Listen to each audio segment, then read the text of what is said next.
At the edge of the eastern plains, where red earth met tall grass and the wind carried the smell of rain long before clouds appeared, stood the African kingdom of Kasanga.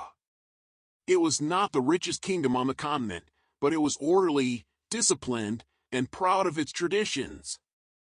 The palace sat on a rise above the market, built from stone darkened by decades of sun and smoke. Every morning, drums announced the start of court, and every evening, those same drums marked the end of judgment.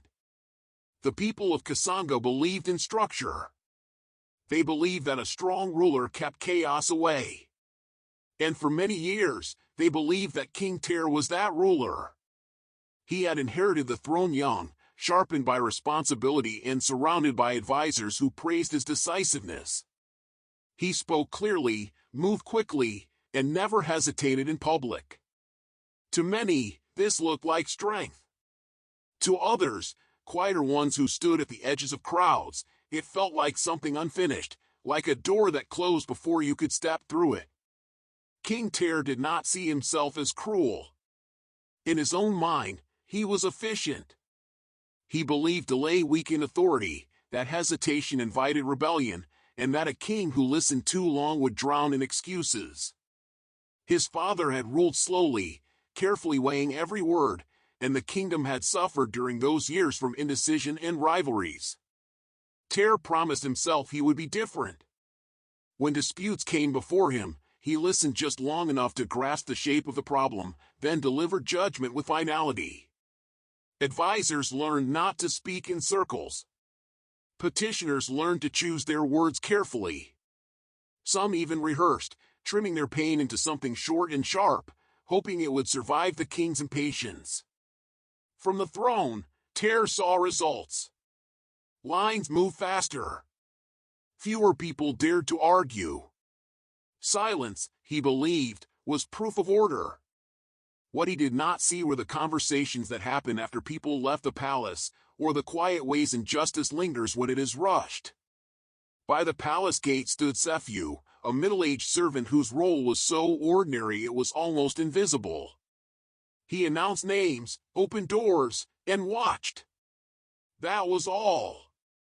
He had served through 2 reigns, and he understood something many did not: power rarely hears what it does not want to hear. Every day, Sephew watched faces before they entered the court. Some carried anger, some fear, some desperate hope. Every day, he watched those same faces leave, changed. Shoulders slumped. Eyes dulled. Hands trembled. He never commented. Servants were not meant to. But Sephew remembered details. He remembered the young man who entered pleading for his brother and left staring at the ground. He remembered the widow who tried to explain a land boundary and was cut off mid-sentence. He remembered the sound of the king's voice interrupting, calm but final, like a door closing. At night, when the palace quieted, those unfinished words stayed with him. He began to understand that justice was not only about the decision, but about the chance to be heard before it was made. The day the announcement spread through Kasanga, Sephew felt a strange tightening in his chest. Messengers ran through the streets calling out that the king would hold an open court, a rare event where anyone could present their case directly before the throne. The market buzzed with excitement. People argued, planned, rehearsed. For many, this felt like a door opening at last. Sephew watched the crowd gather outside the palace walls, faces alive with expectation, and something uneasy stirred inside him. He had seen hope before. He had also seen how easily it was broken. As the sun dipped and torches were lit along the stone paths, Sephew stood at his post, listening to the echoes of voices drifting upward from the city.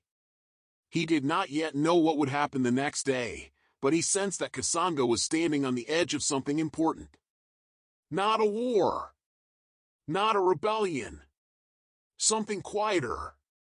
Something that would test whether a kingdom could learn the difference between speed and wisdom. By dawn the next morning, the uneasy feeling Sephew carried had spread across the city. People arrived at the palace long before the drum sounded, forming quiet lines that curved along the stone walls. Some held bundles of papers tied with string. Others carried nothing but their stories, practiced again and again under their breath. The air felt heavier than usual, thick with expectation and fear. When the court doors finally opened, guards ushered the crowd inside, and the great hall filled with murmurs that echoed off the high wooden beams. King Tare entered without ceremony, his posture straight, his expression unreadable. He looked out over the gathered faces and raised his hand for silence. What followed was not the reassurance people expected. Instead, his voice cut cleanly through the room as he announced a new rule, delivered as calmly as if it were an old custom rather than something born that very morning. Each person, he said, would be given 10 breaths to speak. No more. When the breaths ended, judgment would be passed. A ripple of confusion moved through the hall. Some counted on their fingers. Others laughed nervously, thinking it a test or a warning. Sephew felt his stomach drop. He had seen the king rush decisions before, but never turn haste into law. The first petitioner stepped forward, a farmer with dust still clinging to his sandals. His voice shook as he began to explain a boundary dispute with a neighbor, but his words tumbled over one another as he tried to fit months of conflict into a handful of breaths. He reached the heart of his complaint just as the king lifted his hand. Judgment came swiftly, delivered with confidence, and the man was dismissed before he could even protest. The next case followed the same pattern, then the next. A mother pleaded for her imprisoned son, her voice cracking as she counted her breath silently, panic rising when she realized she was running out. She was cut off mid-sentence. A merchant tried to explain how a false accusation had ruined his trade. He barely reached the accusation before the ruling fell. With each case, the rhythm became cruelly efficient. Speak! Stop! Decide! The court moved quickly, and to King Tare, this confirmed his belief that order required speed. To those standing below, it felt like being swept along by a current they could not fight. Sephew stood in his place near the entrance, announcing names when commanded, his voice steady even as his thoughts grew loud. He watched people step forward with hope in their eyes and leave stunned, some too shocked to speak, others shaking with restrained anger. Outside the hall, he could hear raised voices, muffled sobs, the sounds of families trying to make sense of what had just happened. A young man argued with a guard, insisting he had not finished speaking. An older woman sank onto the steps, clutching her head as if holding her thoughts together. Sephew wanted to look away, but he forced himself to keep watching. He understood now that the 10-breath rule was not just about time. It was about control. By limiting speech, the king controlled not only outcomes but dignity itself. The thought unsettled him. Silence, he realized, was being mistaken for consent. Inside the court, advisors nodded approvingly as the cases moved faster than ever before. Some whispered that this was a brilliant innovation, proof that Kasanga would no longer be slowed by endless complaints. King Tare listened to these murmurs with satisfaction. From the throne, the hall looked orderly. No shouting. No long-winded speeches. Just clean, decisive rulings. What he did not see were the small failures stacking up beneath that order. He did not see how fear shortened voices, how panic twisted facts, how truth often needs space to emerge. Each interrupted story became a quiet fracture in the kingdom's trust. Sephew sensed it like a crack spreading through stone. He remembered earlier years, when disputes took longer but left people feeling seen, even when judgments went against them. Now, even those who won their cases left uneasy, aware that next time, 10 breaths might not be enough. As the morning wore on, the weight of the day settled heavily on Sephew's chest. He realized that what was happening was not temporary. The 10 breaths rule was being normalized with every passing case. If no one questioned it, it would become tradition by sunset. He glanced at the faces still waiting their turn, rehearsing their pain in whispers, counting imaginary breaths. Something inside him shifted, slow but firm. He had served long enough to recognize moments that quietly define a reign. This was one of them. When the next name was called and another story was cut short, Sephew felt a sharp clarity settle over him.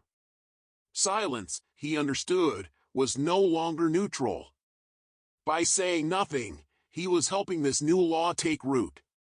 As the line thinned and the court neared its end, Sephew stood straighter, aware that a decision was forming within him, one that would not be undone. As the court slowly emptied, the echoes of unfinished stories lingered in the vast hall like smoke that refused to clear. Guards guided the remaining petitioners away, their footsteps heavy, their faces drained. Outside, the palace steps became a place of quiet collapse. Families gathered around those who had just been judged, searching their faces for answers that were no longer there. Some argued in hushed tones, replaying what should have been said if only there had been more time. Others sat in silence, staring at the ground as if the earth itself might explain what the court had not allowed them to finish. Sephew remained where he was, watching this slow unraveling. He noticed how quickly hope curdled into disbelief, how dignity slipped away not through shouting or punishment, but through interruption. It struck him that the most painful part was not even the verdicts themselves, but the feeling shared by all who left the court, the certainty that their truth had never fully existed in the eyes of power. The consequences of the 10 breaths rule began to surface before the sun reached its highest point. A father confronted his son outside the gates, blaming him for failing to speak clearly enough. A woman accused herself aloud for wasting breaths on emotion instead of facts. Sephew overheard fragments of these conversations as he moved between doors, carrying out small tasks no one noticed. Each fragment felt heavier than the last. This was how injustice spread, he realized. Not loudly, not in dramatic displays of cruelty, but quietly, as people turned inward and blamed themselves for a system that never gave them a fair chance. He remembered his own youth, long before he wore the palace servant's cloth, when he had once stood trembling before a local elder, struggling to explain a wrong done to him. He had been given time then. The elder had listened, asked questions, waited. That memory now felt distant, almost unreal, as if it belonged to another kingdom entirely. Inside the court chamber, King Tare remained seated longer than usual, reviewing the morning's outcomes with his advisors. They praised the efficiency of the process, pointing out how many cases had been resolved in such a short time. Words like progress and discipline were used freely, as if speed itself were a moral victory. Sephew listened from the edge of the room, his eyes lowered, his hands folded, the picture of obedience. Yet his thoughts moved in the opposite direction. He wondered what kind of kingdom Kasanga would become if this continued. A place where people learned to compress their pain until it fit into a narrow window, where truth was trimmed to survive a countdown. He wondered how long it would take before citizens stopped coming to court altogether, deciding it was safer to remain unheard than to be cut short. The idea unsettled him deeply. Justice, he had learned through years of observation, depended not only on authority, but on patience. Without patience, authority became something brittle, easily cracked by resentment. By midday, Sephew felt the weight of a choice pressing against him with every breath he took. He had always believed his role was to witness, not to intervene. Servants survived by blending into the background, by being useful but not memorable. Speaking out was dangerous. Everyone in the palace knew stories of those who had overstepped their place, who had mistaken proximity to power for protection. Sephew knew these stories too. He had repeated them to himself for years whenever a sharp thought rose to his tongue. But now, standing amid the aftermath of the morning's judgments, those warnings felt weaker than they ever had. He realized that if he remained silent, he would carry this day with him for the rest of his life. Every hurried verdict, every broken face would become part of him. The risk of speaking suddenly felt lighter than the certainty of regret. As the court prepared to resume briefly before closing, Cepheus steadied himself. He noticed the sound of his own breathing, slow and deliberate, so different from the frantic counting he had seen in others. He understood then that what was about to happen was not about anger or defiance. It was about timing, about choosing the moment when silence became more harmful than speech. The hall felt different now, quieter, almost expectant, as if it too sensed that something unresolved remained. Cepheus straightened his shoulders, aware that whatever he did next could not be taken back. He did not yet know the exact words he would speak, only the truth that had settled firmly inside him. A kingdom that rushed its people would one day rush itself into ruin. And with that understanding, he stepped forward, carrying not just his own voice, but the weight of every breath that had been cut short that morning. He stepped forward slowly, deliberately, as if the space between him and the center of the court carried its own gravity. The sound of his sandals against the stone floor seemed louder than it should have been, each step drawing attention he had spent a lifetime avoiding. A few heads turned. An advisor frowned.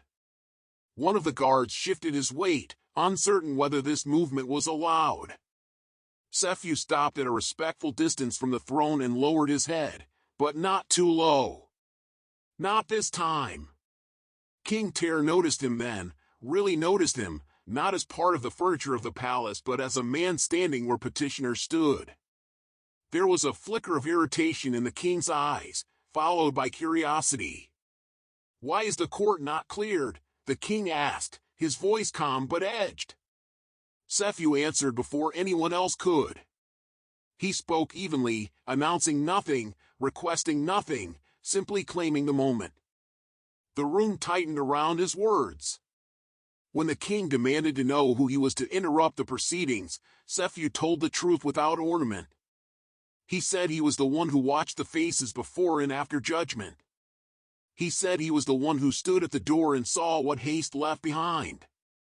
A few advisors laughed softly, the sound sharp in the quiet hall. King Tare allowed himself a thin smile. "Then you know the rule," he said. "You will have 10 breaths, like everyone else." The words were meant to diminish him, to return him to his place.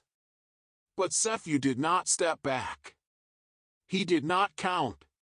He did not rush. Instead, he lifted his head and said, calmly, that he did not need 10 breaths. He needed only one question. The shift in the room was almost physical, like a sudden change in air pressure. Guards froze. Advisors stopped whispering. Even the king leaned forward slightly, caught off guard by the servant's composure. Cepheus' voice did not rise. It did not accuse. It carried the weight of restraint rather than defiance. He asked the question slowly, giving it space to exist fully in the hall. If the king himself were given only 10 breaths in which to speak of his life, his losses, his reasons, his regrets, would that be enough to tell the truth of who he was? For a long moment, nothing happened. King Tare opened his mouth, then closed it.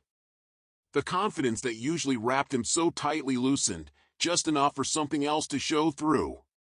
His mind, unbidden, filled the silence. He saw his mother's face, remembered her voice urging patience when he was a boy too eager to be heard. He remembered the day he had taken the crown, the promises he had made to be stronger than his father, faster, more decisive. He remembered the doubts he had buried beneath certainty. 10 breaths, he realized, would never have held all of that. The court waited. For the first time since his reign began, King Tare did not speak immediately. When he finally did, the word was quiet, almost fragile. "No," he said. It was not an admission meant for the room. It was one he made to himself, spoken aloud by accident. The silence that followed was deeper than any decree. It was not the silence of fear, but of recognition. King Tare stood, slowly, as if testing the ground beneath him. His hands trembled, not with anger, but with the effort of holding a truth he had avoided for too long. He looked out over the court, no longer seeing a crowd to be managed but a collection of lives, each as layered and complex as his own. When he spoke again, his voice carried a different weight. He said that for the first time, he understood that judgment without listening was not strength, but avoidance. He said that a kingdom could not be ruled like a race against time. Then, in front of everyone, he dismantled the rule he had created only hours earlier. The 10 breaths rule was ended, not revised, not softened, but abolished. From that day forward, he declared, every person would be allowed to speak fully before judgment was passed. The reaction was immediate and raw. Some people wept openly. Others stood stunned, afraid to believe what they had heard. Sephiu lowered his head at last, the weight he had been carrying easing just enough to let him breathe freely. He did not smile. He did not wait for recognition. He simply stepped back toward the place he had always stood, knowing that something irreversible had occurred. The court would remember this moment not because a servant had spoken, but because a king had finally listened. As the echoes of King Tare's new decree settled over the great hall, the atmosphere changed in a way that was both subtle and profound. The advisors, who had moments ago praised efficiency and speed, now shifted uneasily in their seats, uncertain how to respond to a king who had, in a single moment, admitted the limits of his own understanding. For the citizens who remained, those who had been too afraid or too shocked to speak during the day's proceedings, a strange hope bloomed, fragile but insistent.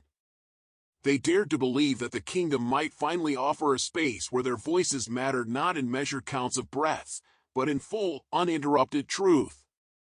Outside the palace gates, whispers began to spread. News of the abolition of the 10 breaths rule traveled swiftly along the stone streets and through the villages beyond, carried by messengers, market traders, and even the wind. People spoke of a king who had finally paused to listen, of a servant whose question had shifted the balance of justice, and of a moment so quiet, yet so decisive, that it seemed to reshape the very air of Kasanga. In the days that followed, the transformation within the court was subtle yet unmistakable. Petitions were longer, more nuanced. Arguments unfolded fully, and judges, including King Tare himself, learned to pause, to ask clarifying questions, and to allow emotion and fact to exist together in the same space. Sephiu continued in his place by the entrance, announcing names and guiding visitors, but his presence now carried a quiet acknowledgement from the king. Whenever a ruling was to be made, King Tare would glance toward him first, a silent recognition that the servant's question had reminded him of the humanity behind each case. The court became a place where people did not merely hope to be heard, they were heard. And with that, the people of Kasanga discovered something they had long forgotten, that justice, when measured by the fullness of understanding rather than by speed, could heal as well as it could punish. It was a delicate balance, one that required patience, humility, and the rare courage to step forward when no one else would. Beyond the court, the change rippled outward, affecting the kingdom's culture in ways that even King Tare had not foreseen. Citizens began to speak more openly with one another, resolving disputes without immediate recourse to judgment, knowing that a fair hearing awaited if needed. Elders told stories of the morning Sephiu had asked his question, repeating the words that had shaken the king. If you had only 10 breaths, could you tell your whole story? Children memorized it as a lesson in courage, and young adults carried it into their own small councils and gatherings. Markets, villages, and schools felt the quiet impact of this new practice of listening. Even the king's advisors, initially resistant, adjusted to the rhythm of patience, realizing that the efficiency of quick judgment was a poor trade for the deep understanding that now guided their decisions. Sephiu observed all of this without claim or pride, satisfied only that the kingdom was finally learning what he had known for years, that the weight of listening carefully was always worth more than the illusion of speed. King Tare himself underwent a transformation, one that was internal but unmistakable in its effect. He became less inclined to speak first, less eager to rush decisions, and more willing to hear the stories behind each request, each plea, and each grievance. His reputation, once built on decisiveness, now rested on discernment. Though some still questioned his authority, those doubts were tempered by a growing respect for a ruler who could admit error, who could allow himself to be seen as human. When he sat upon his throne, there was a different gravity in his posture, not that of impatience or command, but of attentiveness. He no longer assumed that a quick answer equaled strength. Instead, he measured the value of judgment by the clarity it brought to both the subject and the sovereign. In quiet moments, he would glance toward Sephiu, acknowledging without words that the servant's courage had reshaped not just the rules of the court, but the philosophy of his reign. This acknowledgement required no ceremony, for both men understood that history would remember it regardless of outward recognition. Years later, the story of that day became legend in Kasanga, told and retold in villages, schools, and marketplaces. People spoke not only of a king who learned to listen, but of a servant whose single question changed the course of justice. Sephiu remained in his humble role, never elevated by rank or title, yet revered quietly by those who understood his significance. The moral of the tale endured: true justice is not measured by the speed of judgment, but by the willingness to hear, fully and patiently, the truth of another's life. And so, the kingdom of Kasanga thrived, not because of its wealth, armies, or architecture, but because of the courage to pause, to reflect, and to allow each voice the space it deserved.